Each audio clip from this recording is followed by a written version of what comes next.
Hello everyone. तो आज हम लोग पढ़ने वाले हैं क्लास 10th का जो सेकंड पोएम है फायर एंड आइस के बारे में। फायर एंड आइस, फायर का हिंदी होता है आग और आइस का हिंदी होता है बर्फ़। चूँकि यहाँ यह जो चैप्टर है रॉबर्ट फ्रॉस्ट के द्वारा लिखा हुआ है और रॉबर्ट फ्रॉस्ट ने क्या किया है, इन दो वर्ड को ह्यूमन इमोशन से सिग्निफाई किया है। ठीक है, तो फायर का मतलब हो जाता है डिजायर, ठीक है, और आइस का मतलब हो जाता है हेटर्ड, यानी कि घृणा, नफरत। फायर का मतलब आग होता है और इसको सिग्निफाई किया गया है किससे, डिजायर से, ह्यूमन डिजायर से, इच्छा से। और आइस को किससे सिग्निफाई किया गया है, हेटर्ड से, नफरत से। ठीक है, चलिए आगे इस चैप्टर को शुरू किया जाए, पढ़ के देखते हैं। फायर एंड आइस का मतलब होता है आग और बर्फ। ठीक है, some say the world will end in fire, some say in ice. यहाँ पर दो लोगों का ग्रुप है, तो कुछ लोगों का मानना है कि यह संसार जो है आग से ख़त्म हो जाएगा, यानी संसार जो है किससे ख़त्म हो जाएगा, आग से। और कुछ लोग मानते हैं कि यह संसार बर्फ़ से ख़त्म होगा, अर्थात बढ़ती इच्छाएं संसार की जो है, संसार में जो इंसान है उसकी बढ़ती इच्छाएं हैं और इन बढ़ती इच्छाओं के साथ यह संसार ख़त्म हो जाएगा। वहीं कुछ लोग मानते हैं कि जो बढ़ती हुई नफरत है उसके अनुसार यह संसार ख़त्म होगा, अर्थात कुछ लोगों का मानना है कि संसार का खात्मा या संसार की समाप्ति आग से होगी, तो वहीं कुछ लोग ये मानते हैं कि संसार की समाप्ति बर्फ से होगी। From what I have tasted of desire, और जहाँ तक मेरा मानना है, यानी कि जहाँ तक मैं अपनी बात कहूँ, I hold with those who favour fire, तो मैं उन लोगों के सपोर्ट में हूँ या मैं उन लोगों के साथ हूँ जो लोग ये मानते हैं कि संसार का अंत जो है फायर से होगा, ठीक ना, आग से होगा।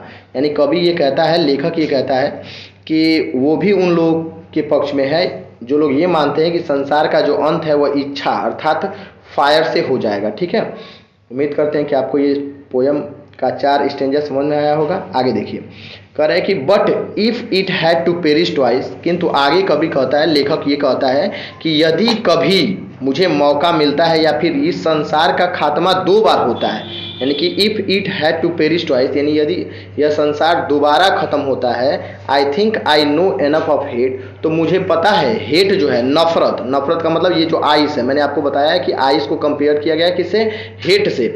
To say that for destruction ice is also great and would suffice, तो मुझे लगता है कि यह कहना बिल्कुल गलत नहीं होगा कि इस संसार का ख़त्म करने के लिए या इस संसार का विनाश करने के लिए बर्फ़ भी पर्याप्त होगा, यानी कि बर्फ़ जो है, आइस, ये भी क्या हो जाएगा, पर्याप्त होगा। ठीक है, उम्मीद करते हैं यह पोएम आपको समझ में आया।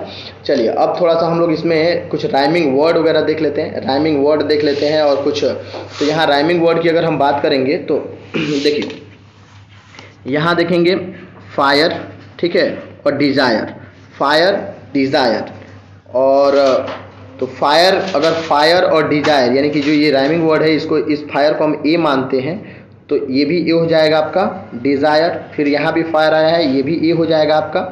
ठीक है, तो ये आपका ए हो गया। और अगर आप आइस को आप देखेंगे, यहाँ अगर आप इसको बी मानते हैं तो यहाँ ट्वाइस है, ये भी आपका बी हो जाएगा। फिर यहाँ भी आपका ये भी बी हो जाएगा। ठीक है, और उसके बाद से अगर आप देखेंगे तो यहाँ पर आपका है हेट, हेट है ना, तो इसको आप सी मान लीजिए। इसी तरीके से आप यहाँ ग्रेट है, ये भी आपका सी हो जाएगा। तो राइमिंग जो स्कीम बनेगा वह हो जाएगा आपका A B C B C, ऐसा बन जाएगा आपका राइमिंग स्कीम। ठीक है, इसके बाद से कुछ पोएटिक डिवाइसेस देख लेते हैं, कुछ पोएटिक डिवाइसेस। तो पोएटिक डिवाइसेस में सबसे पहला है यहाँ सम से और फिर सम से। आप देख पा रहे हैं, जब 2 लाइनें एक साथ, यानी कि एक ही वर्ड से शुरू होती हैं, जैसे सम से और सम से यहाँ लिखा हुआ है, तो जब 2 लाइनें, यानी एक यहाँ पे है, ये दोनों सम से और सम से, जहाँ पर 2 लाइनें एक ही वर्ड से शुरू होती हैं, तो वहाँ पर हो जाता है आपका एनाफोरा।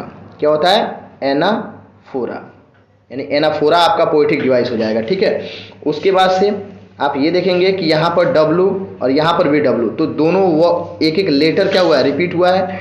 तो जहाँ बार बार लेटर रिपीट होते हैं वहाँ आपका होता है एलिट्रेशन। क्या हो जाता है, वहाँ एलिट्रेशन होता है। ठीक है, इसके बाद से यहाँ आप देखेंगे दोज हु फेवर, यहाँ बार बार, और होल्ड, यहाँ बार बार ऊ जो साउंड है वो क्या हुआ है, रिपीट हुआ है, बार बार ऊ साउंड को रिफ्लेक्ट किया गया है, और ऊ क्या है, एक वावेल साउंड है, इसलिए यहाँ पर अगर कोई पोएटिक डिवाइस हो जाएगा इस पूरे लाइन में तो वो हो जाएगा एजोनेंस, क्योंकि जहाँ पर बार बार किसी वावेल को रिपीट किया जाता है वहाँ क्या होता है, एजोनेंस होता है, क्या होता है, एजोनेंस हो जाता है। ठीक है, इसके बाद से आप आइए और आगे।